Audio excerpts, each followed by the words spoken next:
우리의 속사람이 헌 가죽 부대로 남아있는 한 우리 생명은 진실된 변화와 성숙을 경험할 수 없습니다. 이전의 습관, 원리, 가치관들이 다 깨뜨려지고 질적으로 완전히 새로워져야 성도로서의 바람직한 삶을 살아가게 되는 것입니다. 제가 만들어 놓은 허망한 가치관을 따라 살아가고 있다면 우리는 여전히 지금 위험한 자리에 있는 것입니다. 헌옷에 새 천을 대고 깁는 것은 올바른 수선이 아닙니다. 주님께서는 내가 율법과 선지자를 폐하러 온 것이 아니라 완전케 하고자 왔다고 하셨습니다. 구약의 모든 예언들, 구약시대 성도들이 사모한 것은 신약의 그리스도 안에서 완성되고 성취되고 열매를 맺으면서 그 모양과 실체를 드러내기 시작하는 그 은혜의 시대가 바로 도래된 것입니다. 기독교는 진실된 변화의 종교입니다. 그 변화는 세상이 변하여 내 상황이 바뀌는 그런 변화가 아니라 내가 변하여 세상을 변화시키는 능력의 변화인 것입니다. 주님을 인격적으로 만난 후에는 과거로부터 완전히 새로워지는 삶으로 부름을 받게 됩니다. 그런 삶은 어떤 삶을 의미하는 것일까요? 팔레스타인 지방에서 물도 그렇지만 포도주는 흔한 음료가 아닙니다. 주님은 가나 혼인잔치에서 물을 포도주로 바꾸셨습니다. 밋밋하고 평범한 물이 탁월하고 독특한 맛과 향기를 지닌 포도주로 변한 것입니다. 그처럼 일상적이고 별것 아닌 일들이 특별한 잔치 음식처럼 되는 것과 같습니다. 주님을 인격적으로 만난 성도의 삶에는 이와 같은 질적인 변화가 찾아오게 됩니다.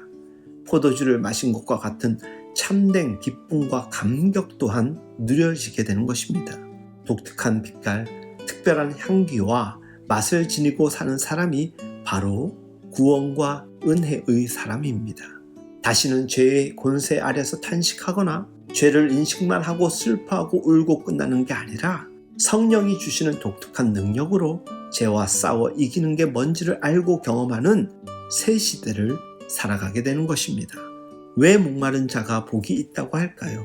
목마름이 해결되고 채워지는 하늘로부터 허락되는 은혜를 공급받기 때문입니다. 남들보다 더 가져야만 행복하다고 여기는 시대, 평탄하고 문제가 없어야 좋아하는 이 시대 가운데 우리는 살아가고 있습니다.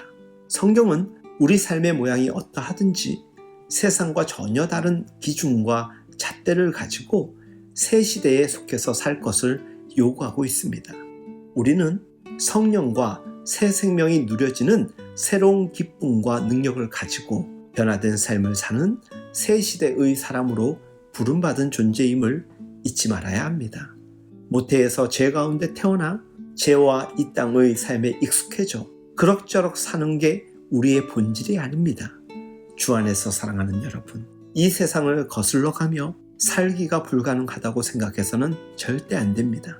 이 세상은 여전히 강하지만 그보다 더 강력한 하나님의 나라가 이 땅에 들어와 있기 때문입니다. 그 나라 안에 속한 우리는 더 이상 금식하거나 죄로 인해 슬퍼하면서 죄를 인식하나 어찌할 도리가 없는 연약한 자들이 아닙니다. 죄를 인해 탄식하는 우리에게 씻음과 용서, 이김과 승리가 허락되었기 때문입니다. 사랑하는 여러분, 지금 여전히 이 땅의 방식에 속해 살아가고 있는 것은 아닌지요?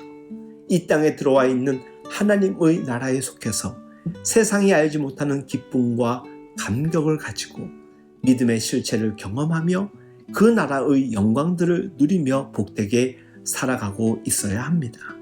예수 믿는 사람들은 변화되어 가는 자신을 보며 주님이 주시는 참된 기쁨을 누리는 사람들입니다. 그 재미가 너무 커서 또 다른 누군가에게 그 기쁨을 나누어 줄 수 있도록 예수를 전하며 소개하는 사람들입니다. 부디 우리 모두가 참된 변화를 경험하되 더불어 경험하는 하나님 나라를 세워가는 귀한 사람들 될 수 있길 예수님의 이름으로 축복하며 응원합니다.